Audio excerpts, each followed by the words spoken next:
Hello, everyone, and welcome to another edition of Ask You Anything presented by Mosher Consulting. I'm your host, Angel Leon, Mosher's Director of Personnel. We're glad you're with us for this episode of Ask You Anything, and with us today is another special guest who this time is going to be talking to us about suicide prevention.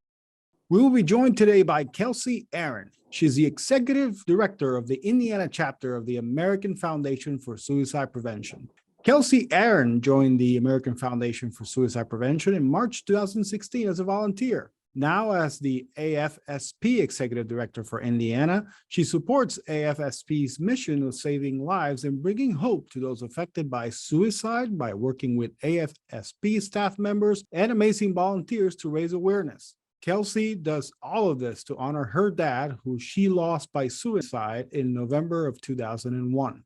Kelsey, it's great to have you with us on Ask You Anything today to talk about such an important topic. This month is Suicide Awareness Month, so we thought it would be great if we could talk about suicide awareness and prevention and how AFSP Indiana can help. Thank you again for joining us. How are you? Doing great. Thank you so much for having us. Well, it is a pleasure to have you with us to talk about such an important topic in our society. I know that this is a topic that many really don't like to talk about for obvious reasons, but it needs to be talked about. So I want to start with, what is the American Foundation for Suicide Prevention? The American Foundation for Suicide Prevention is a national organization. We have 74 chapters in all 50 states, including Washington, D.C. and Puerto Rico. And we are the largest funder of suicide prevention research. We started off as a research organization in 1987, and from that research, we've grown into all sorts of different pillars that we are able to activate in terms of advocacy at the state and federal level, education within the community. Also, we do support for suicide loss survivors and individuals who've been impacted by suicide, whether they're caretakers of someone who struggles or maybe they struggle themselves and have suicidal ideation. So lots of different components, which is what drew me to this as a volunteer. So you touched on some of those here quickly, but could you tell us a little bit more about some of the national program the foundation has? One of the many programs that AFSP offers is called Talk Saves Lives. There's several different modules of that. We have a standard version that's in English. It also is available in Spanish. We have an LGBTQ module. There's also one that's for elderly and senior citizens. And they're working on additional modules for the African American community, Latinx as well. One of the key components from this is just educating the community on debunking some myths that we've all grown up with. We talk about suicide, we're going to give someone the idea. We know from research that that's not true, but helping empower people to know and encourage them to lean in and ask people if they're worried about them and how to do that. Another component of Talk Saves Lives is the language. I grew up saying committed suicide, and that's often still very common in news reports and in the way that we discuss suicide. We are encouraging and working towards helping people shift saying committed to died by suicide, ended their lives, killed themselves, because that term committed is tied to a lot of negative connotation. It's committed is tied to crime. It's tied to a choice. And we know that individuals who are struggling with their mental health have tunnel vision and aren't able to think clearly or rationally. And using that phrase too is hard for suicide loss survivors who lost a loved one by suicide. So it's one easy way to really start to shift the stigma around mental health and suicide is just shifting saying committed, which is a key piece. We go into a little bit of research findings as well at a high level. And then my favorite piece is what everyday people like you and I can do to help in what role we play, which is key. So that's about a 45-minute program with time for question and answer. We also have programs for middle schoolers, just talking about overall mental wellness and mental health and the importance of talking to a trusted adult. We have programs for high schoolers too that go into a little bit deeper conversation and things like that. So those are great for doing them inside the classroom. We do them in health classes. We do them open to the community at libraries or things like that, and lunch and learns for companies. But yeah, there's lots of different neat programs to engage in. There's more in-depth ones with companies that we're partnered with that specialize in suicide intervention. So it's called ASSIST, which is Applied Suicide Intervention Skills Training, which is a 2-day suicide intervention skills training workshop. And then with them as well, there's a 4-hour suicide awareness training. So you learn how to ask someone if they're thinking about suicide. It's easy to tell someone, you need to ask. It's a totally different thing when you have to look someone in the eye. So both of those are really great workshops to attend. Yeah, I have to say, I went through an assist workshop back in 2019. Oh, And wow, right, yeah.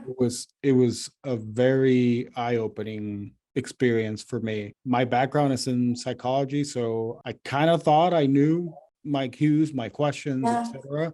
And it just blew my mind at the directiveness, at the just Absolutely. how black and white you basically have to be to the point and not be afraid to ask questions or dance around the topic. Like you were mentioning, I really enjoy listening to you and talk about the programs, but the one I really resonate with is the language. Just Yeah, don't dance around the topic. This is not a topic that you want to dance around with, make it sound like throwing a little bit of sugar, no, right, this is a topic that you have to be very direct. You have to have the right set of language, and you have to own yourself. You have right. to understand what you're talking about, what you're saying, and be as direct as possible. Absolutely. Yeah. I think so often we want to be polite and we don't want to be Right, nosy. And right. that's, or oftentimes can assume that someone else might recognize this. And so they'll be asking. And we have to assume that it's only going to be us. And the worst thing that happens is that multiple of us notice this about this person and we all reach out. And so they know that a lot of people are there to support them. So yeah, absolutely. I agree. Yeah, it's key. And again, going back to the assist portion of this, what I was going to say is if you have an opportunity to attend an assist training, please do so. You have no idea the cues that you're going to pick up from that. You have no idea the skill set that you're going to develop from that. And like you were saying, Kelsey, it's just you notice so much more in Absolutely. Yeah. people and in their behaviors and the way they speak, in the way they act around you, and things that you might have thought were normal are not. Right. And the assist workshop really does help you pick up on those things. And if you see some of those cues, then if you remember your training, then you spring into action, and you can either go right to it and ask questions and be that voice right ahead, or maybe you can get some help of somebody that you feel might be able to help. So that assist, Absolutely. I have to say, it's one of my favorite things that I've ever taken in my life. So Same. Yeah. It's hard to tell people, it's a 2-day workshop and now where am I yeah. going to find the time? But yeah, it's definitely, I don't tell people to do things I haven't done myself and that I don't Mhm. find value in. And I agree. It's absolutely worth every moment, truly, for sure. All right. So let's turn now to Indiana. And what can you tell us about what the foundation has done locally here in Indiana? Yeah. The Indiana chapter of AFSP was founded in 2008 by Lisa Bratton. She is a suicide loss survivor and lost her son, Kurt. And what started off as a one walk, that was the only thing that was AFSP affiliated in Indiana. It was in Indianapolis. It was 150 walkers, has now grown into over 25 walks across the state that happen in the spring and the fall. And then from that fundraising stems the work that we're able to do, the free programming, the free literature that we're able to distribute to offices, places of worship, schools, libraries, all the things like that, the advocacy that we're able to do. Our AFSP advocates were crucial and critical in helping shift the 1-800 Lifeline number to that 988 number. So this Mhm. past July, we just celebrated the 1-year anniversary of having 988, which is the suicide crisis lifeline number, which is incredible.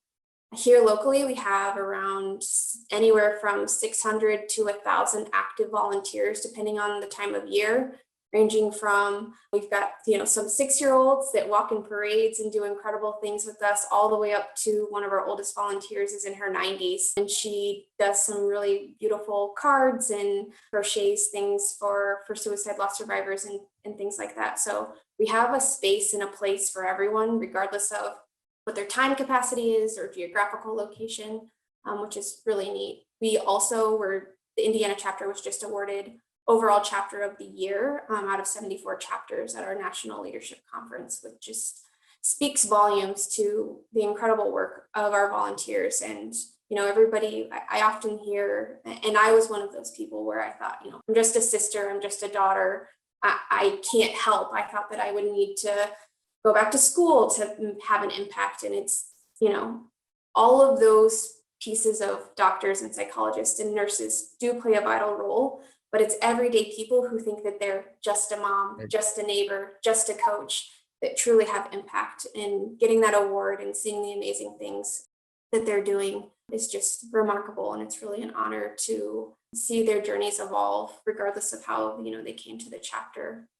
One fun project that we have going on right now, we piloted it in the spring, but we're partnering with coffee shops across the state to have coffee sleeves that have 988 on them, along with some positive messaging for Suicide Prevention Awareness Month. So those will be all throughout the state throughout September, which is a really fun project. And then we're looking forward to, it's walk season as well. So September and October when we host our Out of the Darkness walk. So we'll have 10 of those across the state.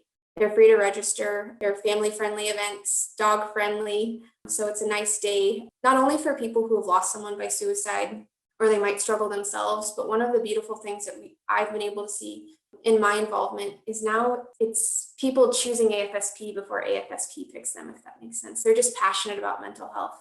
So they might not necessarily have a direct tie other than wanting to help, being passionate about mental health, being passionate about mental wellness, which has really been a beautiful thing to see as well. Yeah, and the impacts of the walks, I've seen it firsthand. I know of somebody who's actually going down to Bloomington, to the one you have. It's October 22nd is the Bloomington. So they have somebody who earlier in their life, they were together and this person died by suicide. And so they still chat with their family. They're still close. So even after all these years, they're still close. And they really still special. participate in remembrance of that person. So it's a huge impact. But let me go back and congratulate you and the Indiana chapter on receiving such a wonderful award, because again, like you were saying, it speaks to your work, the work of the volunteers. And sometimes, especially the volunteers, I'm sure, like you were saying, they feel like they're one of X amount and they're just somebody who's a nurse or maybe somebody who's a teacher, somebody who's a caregiver, et cetera. And they feel like my work is not being, shown, but here it is. Yeah. This is what it means to be a volunteer. It's awesome. Yeah. I think too, and I'm guilty of it too. I can hyper focus like where I'm at. Like, if I'm in Bloomington, I'm just thinking about what's happening in Bloomington, or I only distributed this many 988 cards, in this area or something like that. But collectively, the impact that we're able to have when we come together, it's been huge. And it's solely through the volunteers. I am just here to cheer them on. They're the ones doing all the hard work. So, well, it just goes to show you one person that you share your information with is more than enough, as long as they continue that information. And, whether you post it on social media, whether you're giving out one of the 988 cards, that's still one person that you're impacting. So that's one more than before. I want to ask you, could you share the suicide ranks or where Indiana ranks in the suicide? Currently, Indiana is ranked 23 out of the 50 states for suicides. And that's the CDC data from 2021. So that's the most accurate and updated data that we have. The CDC, it takes about 2 years for them to aggregate the data. So we just got the 2021 data. So we're 23. We lost 1,129 Hoosiers by suicide in 2021, which makes it the 11th leading cause of death in Indiana. It's currently the 3rd leading cause of death for ages 15 to 24. It's the 2nd leading cause of death for 25 to 34 in Indiana.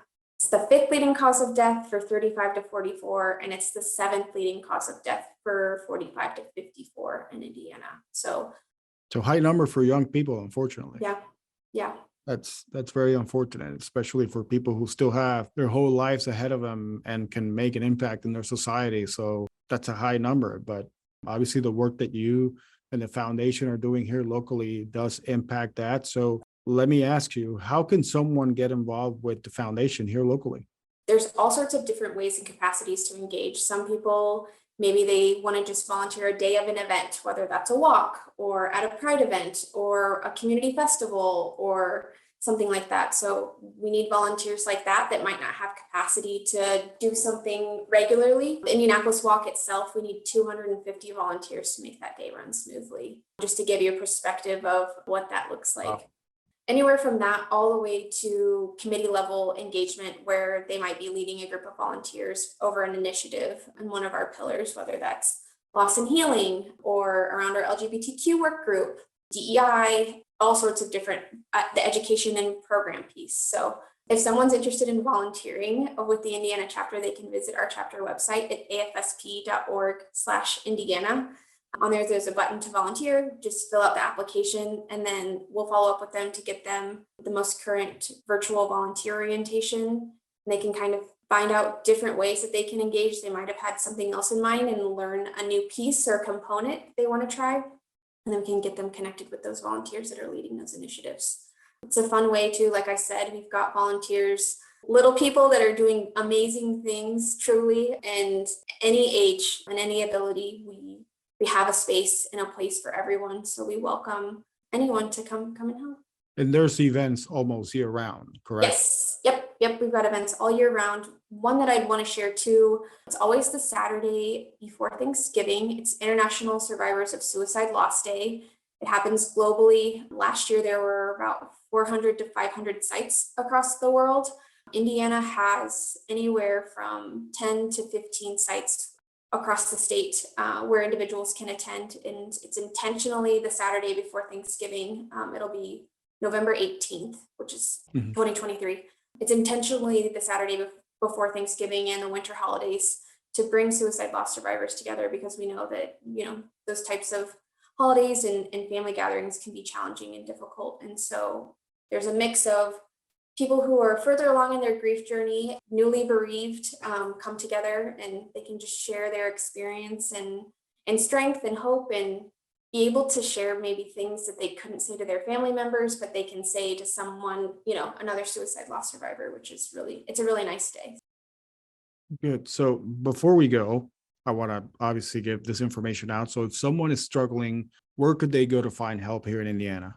Yeah, so the first piece I would say is that if someone is struggling, they can reach out and either text or call 988, which is the Suicide and Crisis Lifeline, or they can also go to the Crisis Lifeline website and chat. They might be hearing impaired, so that's another option as well. Or they can also text 741-741, which is the crisis text line. Both of those resources, and something that I learned when I was volunteering, not only can they be utilized by the individual that's struggling, but they can also be utilized by someone who might want to help them.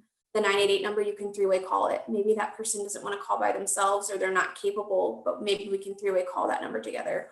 Or I can call that number and say, hey, I'm worried about my friend. I'm worried about my neighbor. This is what I've been noticing. What can I do?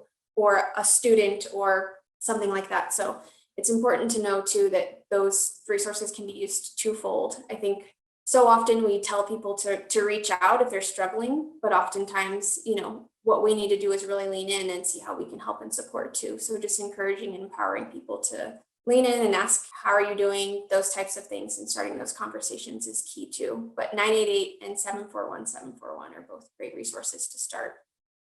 All right. Well, Kelsey, it's been an honor and a pleasure to have you here on Ask Anything. Thank you very much for sharing all of this information about suicide awareness prevention, and good luck the rest of the year with your events. Thank you. Walks. And if anybody wants to volunteer, you heard Kelsey, please go to the website.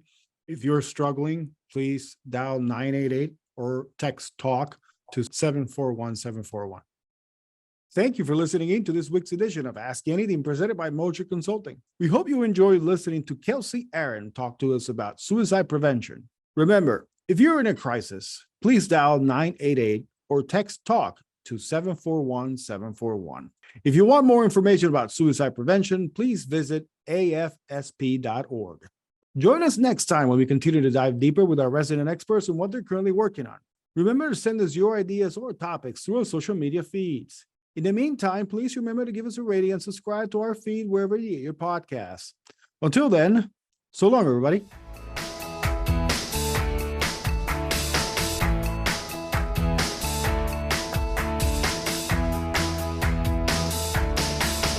Go